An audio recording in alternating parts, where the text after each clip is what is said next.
Welcome back to the show. Cody's Caravan. We're live in Woodland at the historic train depot right here. This is my man, Jack. Jack invited us out. Thank you so much, Yes, Jack. I did.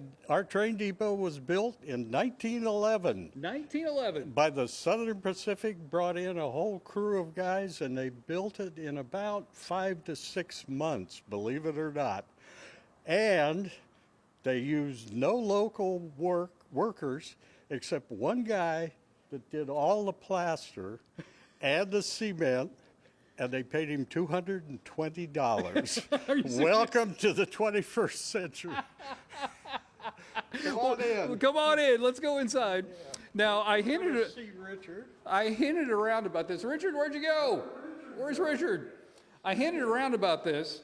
I said the trains not only moved, but the building also moved. So Yes, here's the picture right here. Where was this? It was about 100 yards to the east. And they moved it, I believe they started in 1982.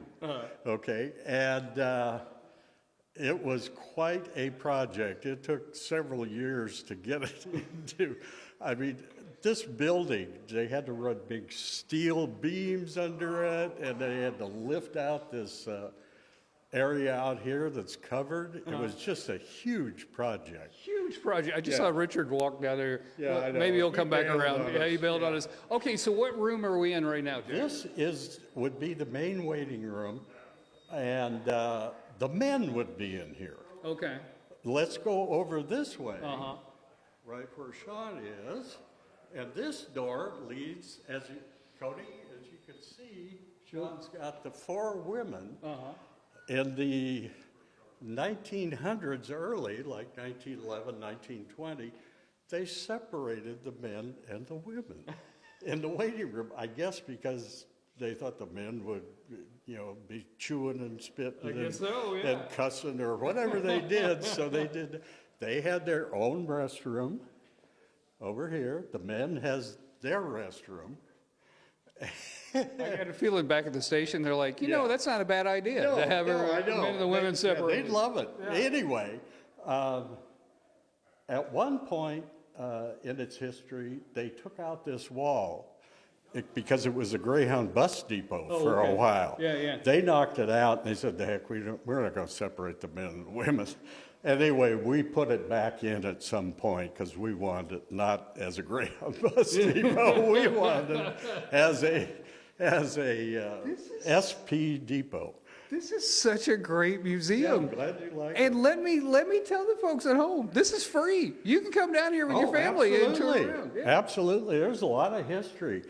2 presidential candidates came through here. Charles Evan Hughes in, I want to say 1916, and FDR, who actually won his election in 1932, did a speech off the back of the club car, and during World War II, a lot of troops came in and out of here, and unfortunately, the Japanese citizens that lived in this area were sent out, to the internment camps, and they took a bunch, and these are pictures that were taken by Dorothea Lange, the very famous photographer. She was here in Woodland. That is fantastic. And all those pictures that Sean is focusing in on. This is such a good museum. So there's a lot of history. There is, and we're going to show you around. Next, we're going to show you the main operating spot. And there's a story in there that you're going to love. You're absolutely going to love, because being on time could get you fired. That's the tease. Back to you. What? Being on time can get you fired. Okay. Also, he's giving me Dr. Sheldon Cooper vibes right now with his I do like it. train ensemble. Yes. Looking good, Codes. I love it, Code. Fun with flags. Fun with flags. And welcome back, Cody's Caravan. We're in Woodland today at the historic train depot. This is the office. Now I want to show you this picture. This is what the office looked like before they started refurbishing it. And you'll notice a big difference from that picture. Let's go on in. We're going to talk to Marv right here. Let me get out the spittoon. Ding. Okay. All right, Marv, what would happen in here? Well, this was the nerve center of the office for the station.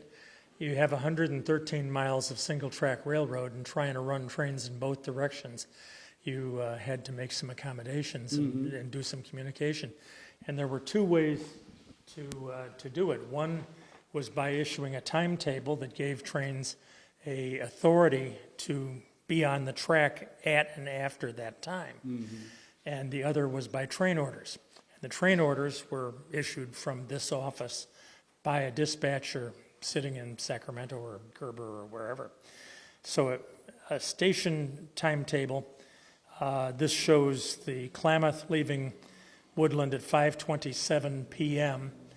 That was a passenger train that came from Portland every day.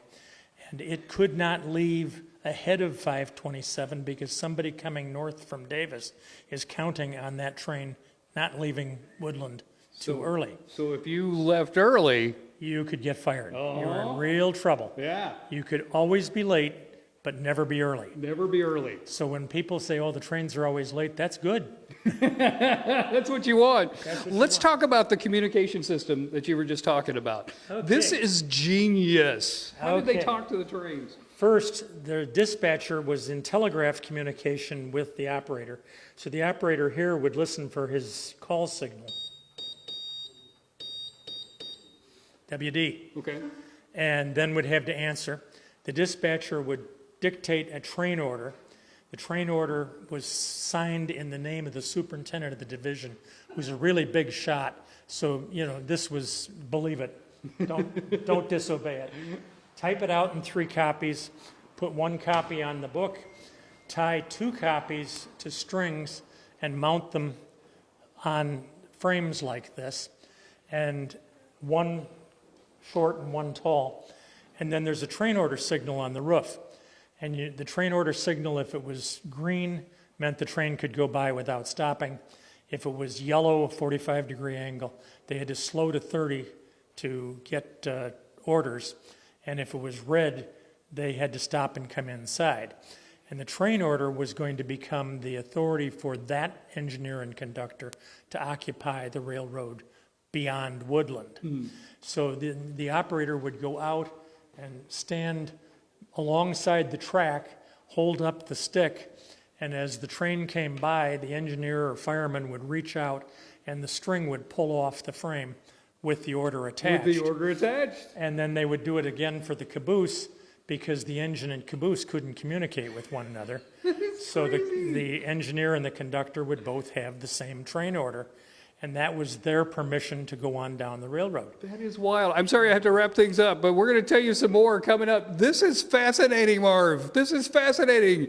I was mad because my texts weren't coming in this morning. Can you imagine having to do it like that? All right, back to you guys.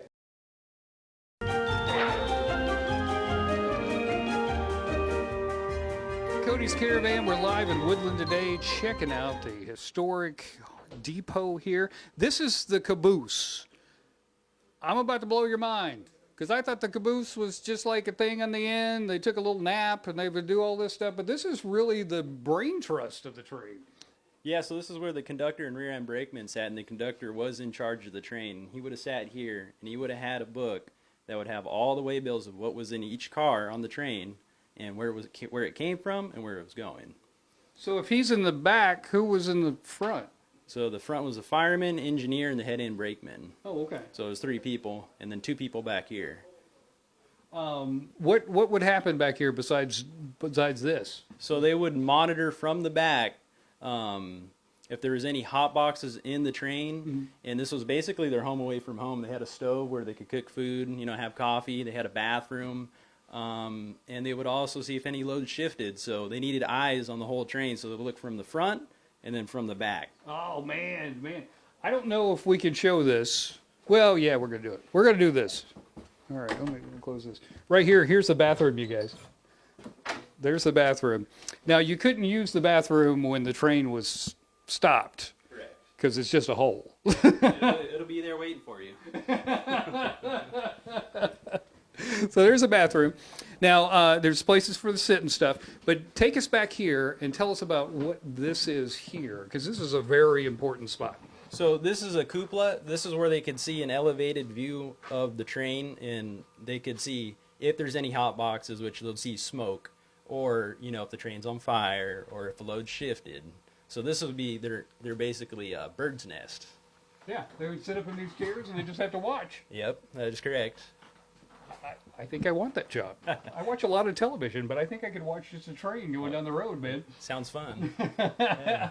So you guys are doing some improvements on this. Yes. What's the next stage? So we are painting the exterior of it right now. I'm taking it down to bare paint, or I should say we are taking it down to bare paint, and we need to do some body work before we can paint it, so it was good that we did that. But we just completed the windows, which were in dire shape of needing windows. This thing needs work. It needs work, and work costs money, so you guys need donations.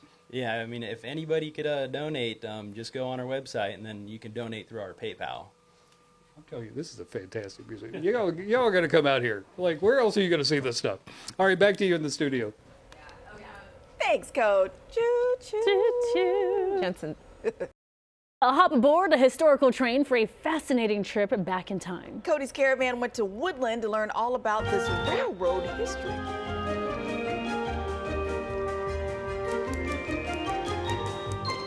Cody's Caravan, we've been here in Woodland. We've been talking about the train depot, the historic train depot, and look at all these people that it takes to do this. It's just a portion of the people that it takes.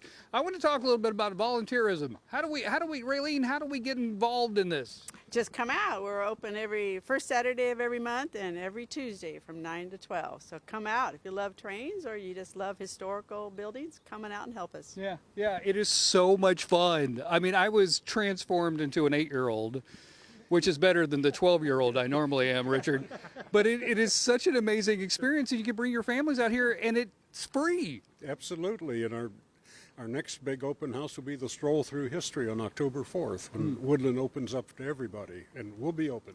Oh, that'd be great. What a fantastic day that would be. Yes, it is. Go around Woodland and end up here. This would be great. You bet. Raylene, how do people volunteer? Well, go to the website at woodlandtraindepot.org.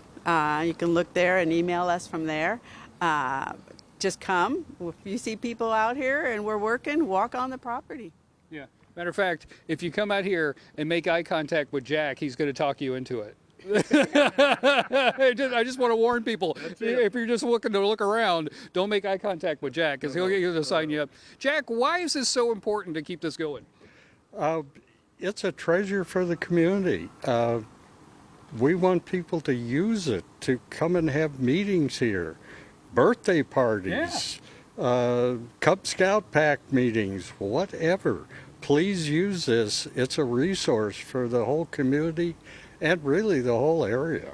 I can't even think about how much more fun that having a birthday party out here would be for a kid. Oh, man. it'd be awesome, awesome. And don't forget, we will have Santa at the depot on November 30th? 29th. Oh, 29th, sorry. Yeah. Yeah. And you need to come to that. It is awesome. We have a real Santa Claus. Straight from the North Pole comes to Woodland. Oh, that's fantastic, fantastic. I cannot recommend this more to people to come visit. I can't believe that you have this jewel right here. People need to come by, Richard. They got to come see this. Well, yes, they do, and you have to remember this was the airport of 1911. Yeah. That's where everybody came and went to anywhere in the world. Yeah. That's true. Yes. I didn't think about that. I didn't think about that at all. You got me thinking.